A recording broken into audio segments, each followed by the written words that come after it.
Dios les bendiga una vez más, hermanos. Eh, Dios siga bendiciendo sus vidas.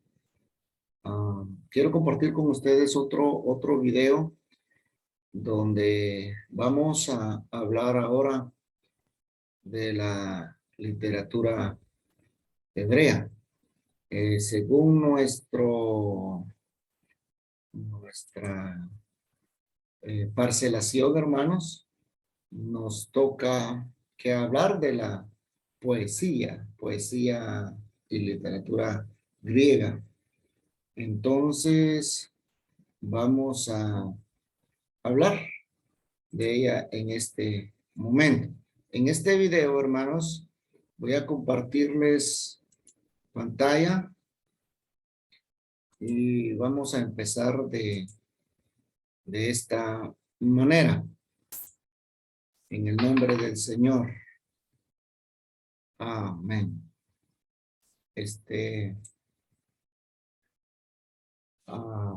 Hablemos entonces de la poesía y sabiduría hebrea. De las poesías hebreas. Vamos a hablar ahora, amados hermanos, en el nombre del Señor, ya en este otro video. Y quiero compartir con ustedes, donde dice: con frecuencia oímos expresiones tales como: aún el necio cuando calla es contado por sabio. La paciencia de Job, y no hay nada nuevo bajo el sol. ¿De dónde provienen estos dichos? Tienen su origen, en la literatura de los libros poéticos. Seguimos. Se denominan libros poéticos a 5 obras del Antiguo Testamento, como Job, Salmos, Proverbios, Eclesiastés y Cantares, porque están escritos en forma poética, excepto algunos pasajes breves, puesto que 3 de ellas, a saber, Job, Proverbios y Eclesiastés, fueron compuestas por sabios y se llaman libros sapiensales. Entonces, el estudio que estamos estudiando hoy son los libros poéticos, que se clasifican por poesías y sapiensales, o libros sapiensales. Entonces, los poéticos, como son 5, se dividen en libros poéticos y libros sapiensales. Entonces, ¿cuáles son los que entran en poesía? Job, Salmos y Proverbios, Eclesiastés y Cantares. Pero dentro de ellos, Job, Proverbios, Eclesiastés se denominan como sapiensales. ¿Sí? Vamos avanzando entonces. No es posible fijar la fecha exacta de los libros poéticos, pues aluden a pocos datos históricos. Tampoco se conoce a ciencia cierta la paternidad de gran parte del contenido de estas obras. Sabemos, sin embargo, que entre los autores se hallan reyes, profetas, filósofos, sabios y tal vez gente común, muchos de los cuales son anónimos. Puesto que los libros poéticos tratan principalmente de la vida de los hebreos, no es de mucha importancia saber con exactitud las fechas y la paternidad de ellos. Hablamos entonces, amados hermanos, de la poesía y sabiduría. Por eso es que se le llama poéticos y sabiduría o sapiensales. Avanzamos entonces, amados hermanos, continuando en el nombre del Señor con la poesía en varios libros bíblicos. Hablemos un poquito de el elemento poético. No se limita a 5 libros mencionados, sino que casi todas las partes de la Biblia contienen poesía. Hay poemas y trozos de poesías en el Pentateuco y los libros históricos. Una tercera parte del Antiguo Testamento consiste de esta forma de expresión, es decir, poesía. Los salmos, proverbios, cantares, lamentaciones, Abdías, Miqueas, Nahum, Habacuc, Sofonías, son libros enteramente poéticos. Lo mismo que gran parte de Job, Isaías, Oseas, Amós y Eclesiastés. Amén. Estos tienen poesía. Bendito Dios. Uno de los significados de la palabra griega, poietes, traducida, que quiere decir poeta, es hacedor, creador. No es de extrañar que Dios, el creador, nos hable en forma de poesía. Mire qué lindo. Nuestro Dios, nuestro creador, es un gran poeta. Qué bendición, hermanos. Y de cierta forma nosotros, sus hijos, usamos poesía cuando damos el mensaje de salvación, cuando hablamos en una enseñanza. Amén. O sea, se usa en el nombre del Señor. Continuamos. ¿Por qué hay poca poesía en el Nuevo Testamento? Debemos recordar que casi todas los escritores inspirados de la segunda parte de la Biblia, es decir, el Nuevo Testamento, fueron judíos que escribieron en griego, su segundo idioma. Lucas, el médico amado, incluyó en su evangelio más poesía que cualquier otro autor neotestamentario. Seguimos, amados hermanos. En el Nuevo Testamento tiene muchas citas poéticas del Antiguo Testamento. Sin embargo, es el elevado pensamiento neotestamentario más que la forma técnica lo que nos da la sensación de que es poesía. Amén. Es el más elevado pensamiento neotestamentario, es decir, del Nuevo Testamento, nos da la forma, la técnica de que hay una sensación de que es puramente poesía de la que se está hablando. Continuamos y hablemos de las características de la poesía hebrea. Puede ver, amados hermanos, estamos hablando de que si hay poesía en varios libros, ya lo vimos en diferentes libros, en el Antiguo y en el Nuevo Testamento, hay poesía. Entonces, seguimos, hermanos, hablando de que ahora de las características de la poesía hebrea. Nosotros consideramos que los principales rasgos de la poesía son rima, que significa ritmo fonético, y métrica, que significa el arte de la estructura de versos, incluso la cantidad de sílabas y el lugar de los acentos. Pero no es necesario que un poema tenga estas dos características. La poesía de muchos pueblos antiguos, incluso de los hebreos, no tiene ni rima ni métrica. Es decir, que no usa estas dos características mencionadas. Estamos hablando de la rítmica, de la rima y de la métrica. Amén. Número 1, el espíritu poético y su expresión.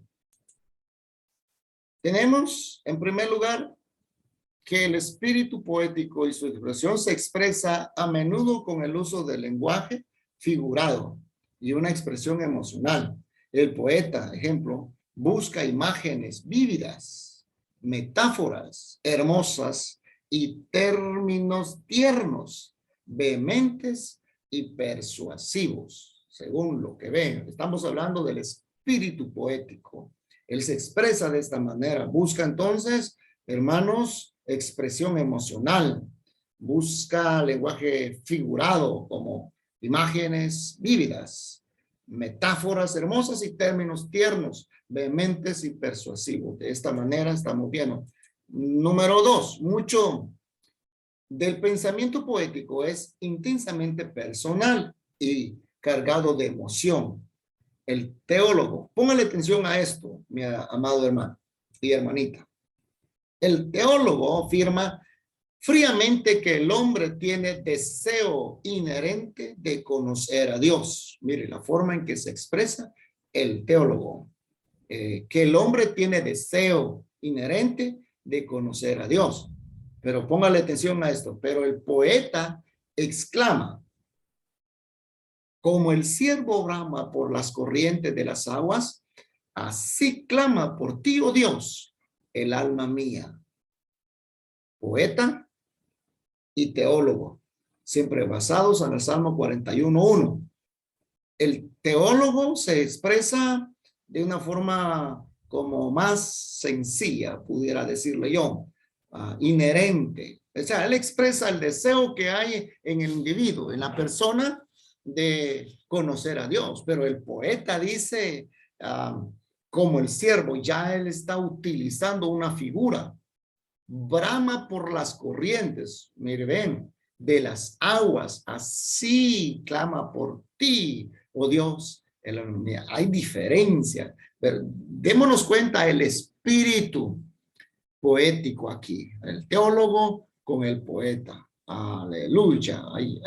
Qué bueno está esto, hermanos. Estamos en el tema de las características de la poesía hebrea. Continuamos. Vimos el número 1, el espíritu de la poesía, ¿verdad? Estamos hablando entonces el espíritu poético y su expresión. Número 2. En el número 2 tenemos aquí, amados hermanos, paralelismo hebreo. Hablaremos de eso. Hemos notado la ausencia de rima y métrica, lo que estábamos explicando anteriormente. Y métrica en la poesía hebrea. La poesía semítica no consiste en versos rimados, sino en la correspondencia del pensamiento de sus miembros, o sea, el ritmo lógico que se llama paralelismo. Repito eso. Amén, aleluya.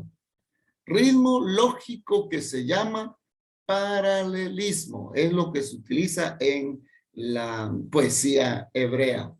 Este es el rasgo más sobresaliente de la poesía bíblica. Paralelismo. 3. El uso de la estrofa y del acróstico. Recuérdense que estoy hablando de las características de la poesía hebrea. Número, ya vimos el 1, es el espíritu poético y su expresión. Número 2, el paralelismo hebreo. 3, el uso de la estrofa y el acróstico. Hablemos. La estrofa no es esencial en la poesía hebrea, es decir, no es importante. Sin embargo, se usa en los Salmos 42 y 43, que puede verlo en la Biblia, los cuales forman un poema dividido en 3 partes con su verso que se repite. El Salmo 46 está distribuido, en grupos de 3 versos, cada uno de ellos marcados con Selah. Esta palabra, Selah, significa pausa, pausa. El Salmo 46 está distribuido en grupos de 3 versos, cada uno de ellos marcados con Selah.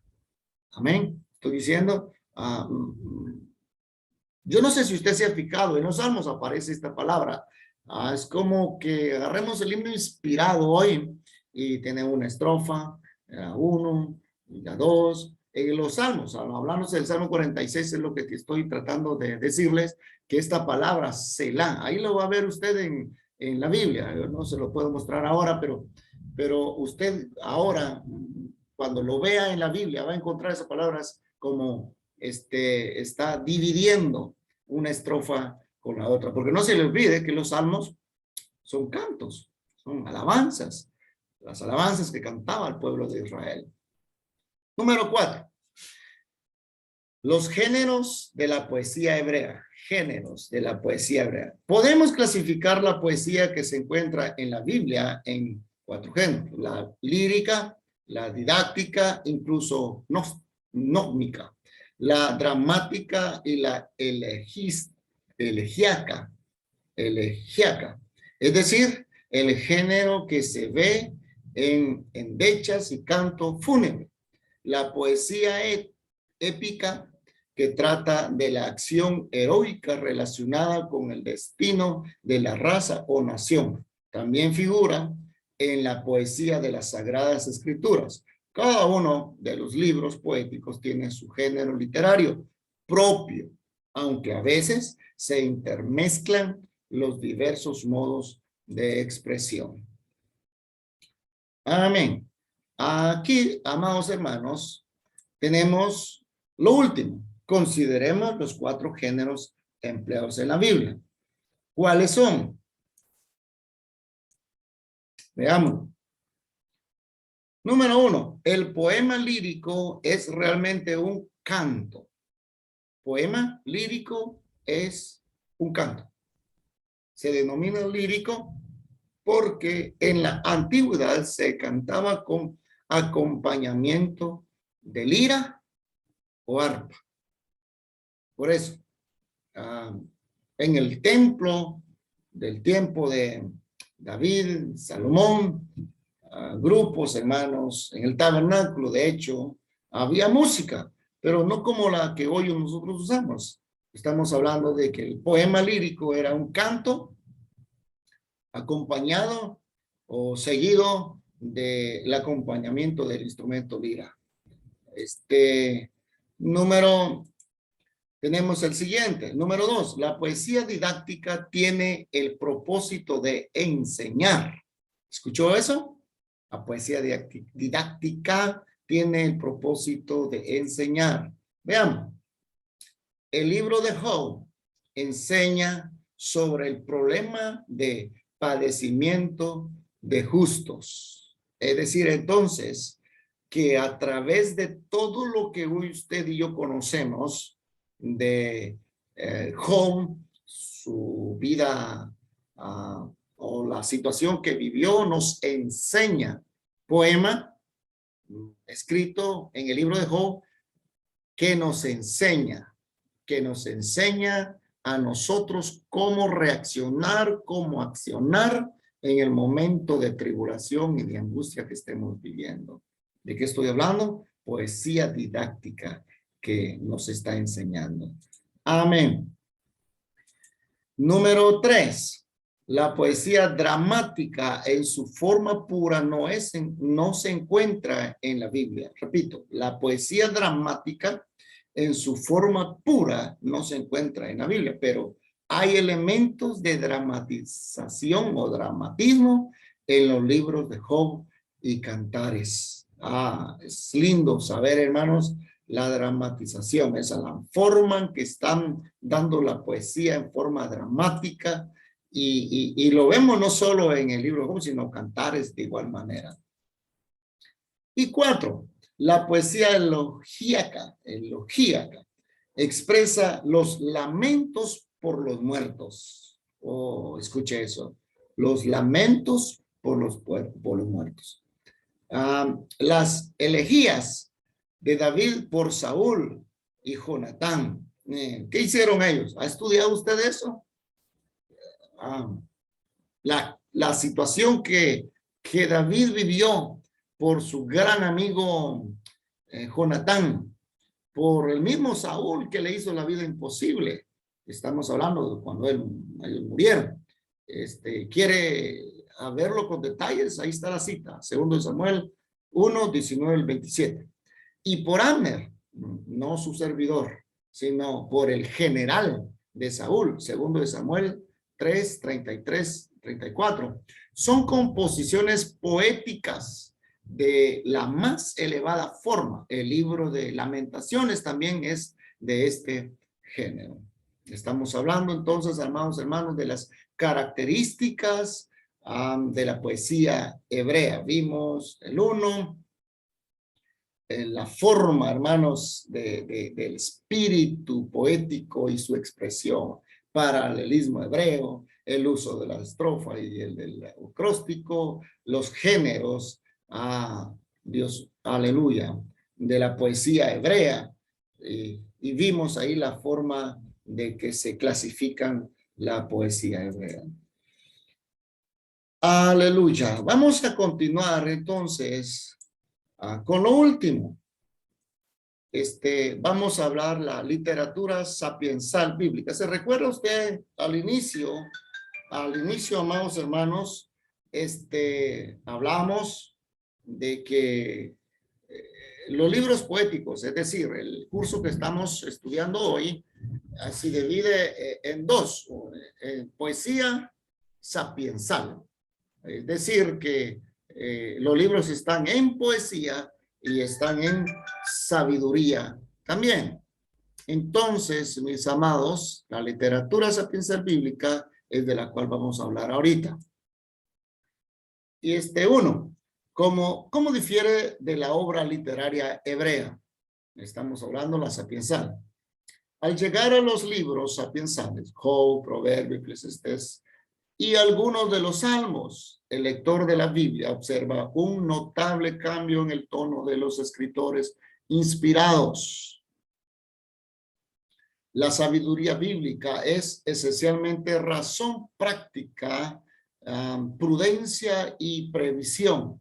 Así que podemos decir que la literatura sapiensal trata de la interpretación de la vida y de cómo comportarse bien a fin de agradar a Dios y vivir felices. ¿Cuántos dicen amén? ¡Qué bendición! Entonces, estamos viendo, hermanos, la bendición de la literatura sapiensal bíblica.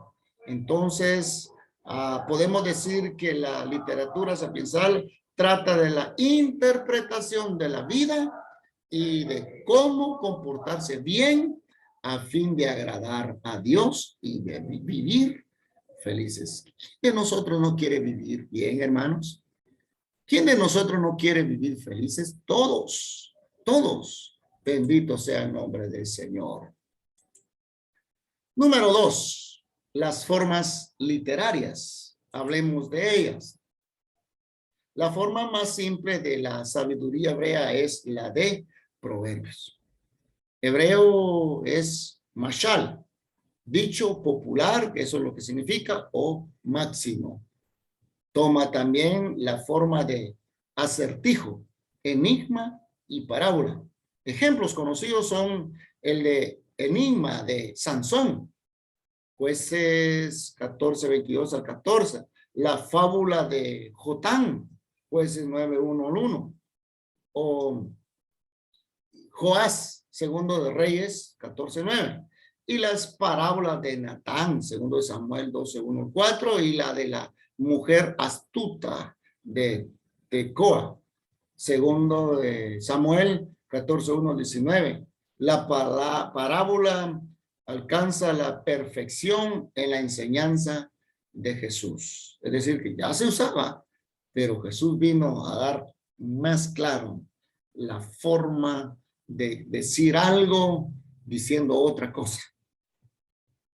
No se nos olvide todas las parábolas que conocemos que expresó Jesús: la higuera, el hijo pródigo, la moneda perdida, la oveja perdida.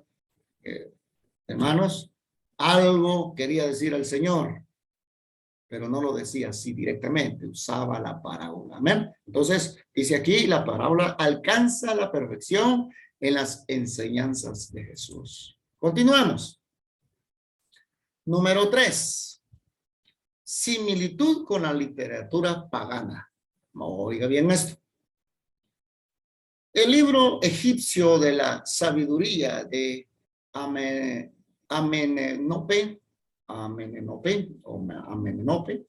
es muy semejante a la colección de máximas llamadas dichos de los sabios. Estamos hablando colección de máximas llamadas dichos. Amén. Eso está en Proverbios 22, 17, 24 al 23. Vamos. En Mesopotamia, estamos hablando que tiene similitud de la literatura pagana. Mesopotamia también se compuso literatura sapiensal, fábulas, proverbios y hasta el poema, el justo doliente, el cual se ha comparado con Job. Con todo, el enfoque monoteísta y moral de las escrituras sapiensales hace que el desarrollo de sus conceptos adquiera un valor diferente, elevándolos a un nivel infinitamente superior. Aleluya. Vamos a continuar con el número 4. Características destacadas. ¿De dónde? De la literatura sapiensal bíblica. Características destacadas de ella. Señalamos algunas características típicas de la literatura sapiensal del Antiguo Testamento. Veamos. 1. Es universal. Se dirige al hombre en general, sin limitaciones étnicas o religiosas, étnicas, razas, ¿verdad? O religiosas, es decir, va para todos. La literatura sapiensal. ¿Quién no tiene hoy una Biblia? No está restringida a nadie, es más. ¿A cuántos idiomas se han traducido las sagradas escrituras? La palabra poderosa del Señor Jesucristo es universal. Seguimos. 2. Es enseñanza esencialmente monoteísta, religiosa y moral. Aunque muchos de los preceptos de los sabios parecen ser de naturaleza secular o puro sentido común, toda la sabiduría bíblica gira en torno de la noción de un solo Dios. ¿Está escuchando? De un solo Dios omnipotente, misericordioso y solícito para con los seres humanos. ¿Cuántos dicen amén? Entonces, esta naturaleza secular o puro sentido común, toda la sabiduría bíblica gira en torno a la noción, hermanos, de que hay un solo Dios, misericordioso, omnipotente, y que está siempre atento a todos nosotros los seres humanos. ¿Cuántos dicen amén? A Él sea la honra y la gloria por siempre, amados hermanos. Quiero dejarles aquí este video, esperando de que ustedes en su debido tiempo lo puedan ver. Ustedes harán el tiempo, pero para ponerle mucha atención, mucho cuidado al mismo video. Y no se le olvide estar leyendo el libro también, el libro de texto que les he enviado. Y sigamos adelante en el nombre del Señor. Dios quede con ustedes y nos vemos en una próxima. Siempre las bendiciones del Señor para usted y su familia. Dios provea siempre en su mesa, no falte nada siempre. En el nombre poderoso de nuestro Señor Jesucristo, nos vemos a una próxima. En el nombre de Jesús. Bendiciones.